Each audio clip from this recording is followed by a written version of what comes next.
Hi மக்களே, எல்லோருக்கும் வணக்கம். நம்ம இன்றைக்கி பார்க்க போகிற தொகுதி என்னென்னு பார்த்தீங்கன்னா நன்னிலம் தொகுதி. ஸோ ரொம்ப சுவாரஸ்யமாக இருக்கும், மிஸ் பண்ணாதீங்க. லாஸ்ட் வரைக்கும் பாருங்கள். நம்ம சேனலுக்கு சப்போர்ட் பண்ணுங்கள், ஒரு சப்ஸ்கிரைப் பண்ணுங்கள், லைக் பண்ணுங்கள், கமெண்ட் பண்ணுங்கள். ஓகே, வாங்க வீடியோக்குள்ளே போகலாம்.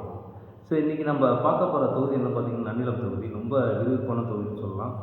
இங்கே அஇஅதிமுக சார்பாக அண்ணன் ரா காமராஜர் அவர்கள் போட்டியிட உள்ளார். அவரை எதிர்த்து பார்த்தீங்கன்னா டிஎம்கே சார்பாக டிஎம்கே அலையன்ஸ் பார்ட்டி எல்டிபிஐ கட்சி பிஎம்எஸ் முபாரக் நெல்லை மாவட்டத்தை சேர்ந்தவர். அவர் 2009 தன்னை எல்டிபிஐயில் இணைச்சிக்கிறாரு. Social democratic party of India அந்த கட்சி. அவரோட அந்த கட்சியோட சித்தாந்தம்னு பார்த்தீங்கன்னா, அதாவது தாழ்த்தப்பட்ட மக்கள், ஒடுக்கப்பட்ட மக்கள்,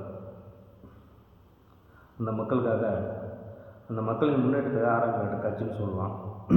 ஆனால் அவரோட கொள்கை என்னன்னு பார்த்தீங்கன்னா, இப்போதைக்கு அவரோட சித்தாந்தம் என்னன்னு பார்த்தீங்கன்னா ஒன்றிய அரசு இருக்கிறது. அப்புறம் அதை விட்டுட்டு அதுக்கப்புறம் பார்த்திங்கன்னா வெளிநாடு, அதை பற்றி பேச வேண்டியது இதுதான் அவரோட சித்தாந்தமாக போயிருக்கு. ஸோ அவர் 2009 தன்னை இணைச்சிக்கிறாரு எஸ்டிபிஐயில். அப்புறம் 2011 கடையநல்லூரில் சட்டமன்ற எலெக்ஷனில் போட்டிடுறாரு, தோல்வி தழுவுறாரு. அப்புறம் 2014 எம்பி எலெக்ஷனில் நின்று இருக்கிறாரு. 2021 அவர் நின்ன தொகுதி எல்லாமே தோல்வி தான். ஒரு 4.6% தான் வாக்குகள் பெற்றிருப்பார்னு சொல்லுவோம். அந்த சிறுபான்மை மக்களுக்கு என்ன மாதிரி முன்னேற்றத்துக்கு அவர் பாடுபட்டார்னு நீங்கள் கேட்டிங்கன்னா, நம்ம விவேக் பாணியில் சொல்லலாம். எப்படின்னா, விவேக் ஒரு படத்தில் பார்த்திங்கன்னா கேங் லீடராக இருப்பார். அப்போ பாஸ், உங்களே நம்பி இருக்கிற அந்த மக்களுக்கு என்ன செய்ய போகிறீங்க, உங்களுக்கெல்லாம் நான் என்ன செஞ்சேனோ அதான் நான் மக்களுக்கு செய்வேங்கிறது அவரோட சித்தாந்தம். சரிங்களா? இதிலே நீங்கள் புரிஞ்சுக்கலாம். ஸோ டிஎம்கே என்ன பிளான் பண்ணியிருக்கிறாங்கன்னு பார்த்தீங்கன்னா, நன்னிலம் தொகுதியில் நிப்பாட்டுனா, அதாவது சிறுபான்மை மக்கள் ஓட்டு முபாரக்கு கிடைக்கும், அதனால் நம்ம வெற்றி பெற்று விடலாம் என்பது அவங்களுடைய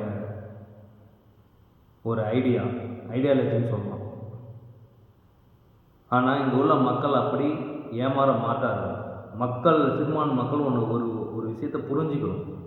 அதாவது 1955 சிஏ ஆக்டு, சென்ட்ரல் கவர்மெண்ட் கொண்டு வந்த ஆக்டு, அதை 2019 பிஜேபி அரசு அதை ரீஷெடியூல் பண்ணி, அதாவது சிறுபான்மை மக்களுக்காக ஒரு குடியுரிமை வழங்குவதற்காக கொண்டு வந்த சட்டம். அதாவது 11 வருஷத்தை 5 வருஷமாக மாற்றி இந்த மக்களுக்கு ஒரு குடியுரிமை வழங்குவதை தடுத்து நிறுத்திய அரசுன்னே சொல்லலாம் இந்த டிஎம்கே அரசு. அது எந்த மாற்று கருத்தும் இல்லை. சரிங்களா? அப்புறம் அந்த டைமில் அந்த மக்களுக்கு கிடைக்க வேண்டிய ஒரு குடியுரிமை திட்டத்தை தடுத்து நிறுத்திய போது இந்த முபாரக் அவர்கள் அந்த மக்களுக்காக கிடைக்க வேண்டிய அந்த குடியுரிமை திட்டத்தை எதிர்த்து போராடவில்லை. இந்த மக்களுக்காக, சிறுபான்மை மக்களுக்காக. அதில் பார்த்திங்கன்னா முஸ்லீம், இந்து, அப்புறம் பௌத்தர், ஜெயின், அதில் நிறைய சிறுபான்மை மக்கள் வருவாங்க. அவங்க பார்த்திங்கன்னா 2014 டிசம்பர் 31 முன்னாடி வந்தவங்களுக்கு குடியுரிமை வழங்குவதற்காக அந்த சட்டம் திருத்தப்பட்டு கொண்டு வரப்பட்டது. அதை என்னன்னா டிஎம்கே அரசு ஒரு குறிப்பிட்ட மதத்திற்கு எதிராக கொண்டு வரப்பட்ட சட்டம் என்று கூறி மக்கள் அனைவரையும், சிறுபான்மை மக்களை குழப்பி அதில் அரசியலாக தேடிக்கொண்டிருக்கிறார்கள். இதுதான் உண்மை. சிறுபான்மை மக்கள் அனைவரும் புரிந்து கொள்ள வேண்டும். நன்னிலம் தொகுதி சிறுபான்மை மக்கள் புரிந்து கொள்ள வேண்டும். இந்த முறை டிஎம்கே அரசை முடிவு கட்டி வீட்டுக்கு அனுப்ப வேண்டும் என்பதில் சிறுபான்மை மக்கள் உறுதியாக இருக்க வேண்டும். அப்புறம் அவர் எந்த மாதிரி போராட்டங்கள்லாம் பண்ணியிருக்காரு அந்த மக்கள்னு பார்த்தீங்கன்னா, இப்போ ரீசெண்டாக நான் ஒரு சில போராட்டத்தை அவர் பார்த்தேன். அதில் பார்த்திங்கன்னா அந்த மக்களுக்கு கேஸ் பிரச்சனை ஒன்று இருந்து அதை அரசியல் ஆதாயம் தேடுறதுக்காக அதை ஒரு முன்னெடுத்து, அப்புறம் அதே ஈரானில் உள்ள தலைவருக்காக இறந்ததுக்காகவும் அவர் ஒரு போராட்டம் ஒன்று நடத்தினார். அப்போ சொன்னார், நான் முதல்வர் இடத்துல பேசினேன், அதாவது எல்லோரும் கரண்ட் அடுப்பை யூஸ் பண்ணுறாங்க, ஸோ அதில் அவங்களுக்கு ஏதாவது ஒரு பெனிஃபிட் பண்ணி கொடுங்க சிறுபான்மை மக்களுக்கு அப்படின்னு நான் முதல்வர் இடத்துல கோரிக்கை வச்சுருக்கேன் அப்படின்னு. இந்த கோரிக்கையை அவர் ஏற்று ஓகே பண்ணிக்கலாம் அப்படின்னு சொன்னதான் அவர் அந்த போராட்டத்தில் கூறியிருக்கிறார். இந்த சிறுபான்மை மக்கள் யாராவது அந்த மாதிரி ஒரு பெனிஃபிட் அடைஞ்சிங்கன்னா கமெண்ட் பாக்ஸில் சொல்லுங்கள். மக்கள் புரிந்து நன்னிலம் தொகுதி யார் வெற்றி பெற வேண்டும் என்பதை யோசித்து தங்களது வாக்குகளை செலுத்த வேண்டும்.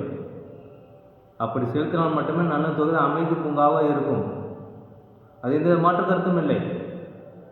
ஸோ அப்படியே நம்ம அஇஅதிமுக சார்பாக நம்ம இரா காமராஜன் அவர்களையும் அவர் எந்த மாதிரி நலப்பணி திட்டங்களை மக்களுக்கு செஞ்சுருக்காரு என்பதை அதையும் நம்ம பார்ப்போம். சரிங்களா? அவர் எந்த மாதிரி நலப்பணி திட்டங்கள் செஞ்சுருக்காருன்னு பார்த்தீங்கன்னா, அவர் 2011 முதல் முறையாக நெல்லை தொகுதியில் சட்டமன்ற எலெக்ஷனுக்காக போட்டியிடுகிறாரு. மக்கள் ஒரு 49% வாக்குகளை அவருக்கு அள்ளி கொடுக்குறாரு. கிட்டத்தட்ட ஒரு 10,000 சொச்ச வாக்குகள் பெற்று வெற்றி பெறுகிறார்.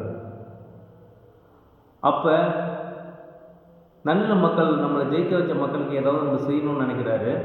அங்கே மாணவர்களுக்கு ஒரு சிறப்பான, அதாவது ஒரு கல்வி தரத்தை உயர்த்த ஒரு ஆர்ட்ஸ் அண்ட் சயின்ஸ் காலேஜை மாணவர்களுக்காக கொண்டு வர அந்த சட்டமன்றத்தில் புரட்சித் தலைவர் அம்மாவிடம் ஒரு வேண்டுகோள் வச்சு, இந்த மாதிரி நம்ம நன்னிலம் தொகுதி மக்களுக்கு ஒரு காலேஜை கட்டி கொடுங்க அப்படின்னு ஒரு வேண்டுகோள் வைக்கிறாரு.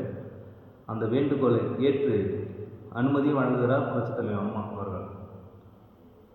ஒரு அருமையான காலேஜ், ஒரு எஜுகேஷன் லெவலில் ஒரு கல்வி உயர்தரத்தை நிறுவிய வேட்பாளர் என்று சொல்லலாம். அதோடு மட்டுமா நிறைய சொல்லலாம். அப்படின்னு பார்த்தீங்கன்னா, ஒரு சின்ன கிராமத்தில் ஒரு நல்ல ரோடு போட்டு கொடுத்தது, அப்புறம் ஒரு பகுதி நேர அங்காடி திறந்தது, அப்புறம் மாணவர்களுக்கு சயின்ஸ் எக்ஸிபிஷன், அதாவது அவங்க சயின்ஸ் லெவலில் டெவலப் பண்ணுறதுக்காக ஒவ்வொரு கவர்மெண்ட் ஸ்கூல்லையும் ஒரு சயின்ஸ் எக்ஸிபிஷன் நடத்த சொன்னவர், நடத்தியும் கொடுத்தவர். அப்புறம் பார்த்திங்கன்னா ஒரு ஊரையும் இணைச்சிருக்கிறாரு, பாலம் கட்டி கொடுத்துருக்கிறாரு, ரோடு போட்டு கொடுத்துருக்கிறாரு. அப்புறம் பாப்புலேஷன், அதாவது ஒவ்வொரு ஊர்லேயும் மக்கள் எவ்வளோ, அதாவது பாப்புலேஷன் தகுந்த மாதிரி ஹாஸ்பிட்டல் கட்டி கொடுத்துருக்கிறாரு. அப்புறம் பெட் டேம், அதாவது ஒவ்வொரு ஆற்றுலையும், அதாவது விவசாயத்துக்கு ஏற்றவாறு அந்த தண்ணியை தேக்கி அது பெட் டேம் கட்டி கொடுத்துருக்கிறாரு. இன்னும் நிறைய சொல்லலாம். அவர் கால்படாத இடமே, இப்போ நன்னிலம் தொகுதின்னு எடுத்திங்கன்னா எந்த ஒரு பஞ்சாயத்துலேயும் அவர் கால்படாத தடம் என்பதே கிடையாது. ஒரு சின்ன குழந்தைய கூப்பிட்டு கேட்டிங்கன்னா நன்னிலம் சட்டமன்ற வேட்பாளர் யாருன்னு கேட்டிங்கன்னா அமைச்சர் காமராஜன் அவர்கள் பேர் தான் சொல்கிறாரு. ஸோ அந்த அளவுக்கு அவரோட பேரும் மக்களிடத்தில் எப்படி புரட்சித் தலைவர் அம்மா என்ற மக்கள் அவர் மனதில் வைத்திருக்கிறாரோ, அதுக்கு ஒரு நன்னில மக்கள் காமராஜன் அவர்களை மனதில் உள்ளத்தில் வைத்து கொண்டாடி கொண்டிருக்கிறார்கள். அதோடு மட்டும் இல்லாமல் அவர் மக்களுக்கான தலைவராக ஏற்றுக்கிறாங்க. ஒரே தலைவராக மக்களோட இனத்தை ஒரே இனமாக பார்க்குறாரு, மக்களும் அவரை ஏற்றுக்கொள்கிறார் ஒரே தலைவராக. ஸோ இந்த மாதிரி மக்கள்கிட்ட கருத்துக்களை கேட்கக்குள்ள இந்த மாதிரி பெருவாரியான வாக்கு வித்தியாசத்தில் அவர் ஜெயிப்பாருன்னா மக்களுடைய கருத்தாக இருக்கிறாங்க. ஸோ மீண்டும் இறுதியாக நான் ஒரு மக்களிடத்தில் என்ன கேட்குறேன்னா, மக்கள், அந்த சிறுபான்மை மக்கள், ஒடுக்கப்பட்ட மக்கள் கொஞ்சம் யோசித்து நமக்கு யார் நல்லது செய்வாங்க அப்படின்னு யோசித்து தங்களது வாக்குகளை செலுத்த வேண்டும். ஸோ மீண்டும் நம்ம மற்றொரு வீடியோவில் நம்ம பார்ப்போம் தொடர்ந்து. ஸோ ஒரு லைக் பண்ணிடுங்க, ஷேர் பண்ணிடுங்க, ப்ளீஸ் சப்போர்ட் பண்ணுங்க. Okay, thank you, by.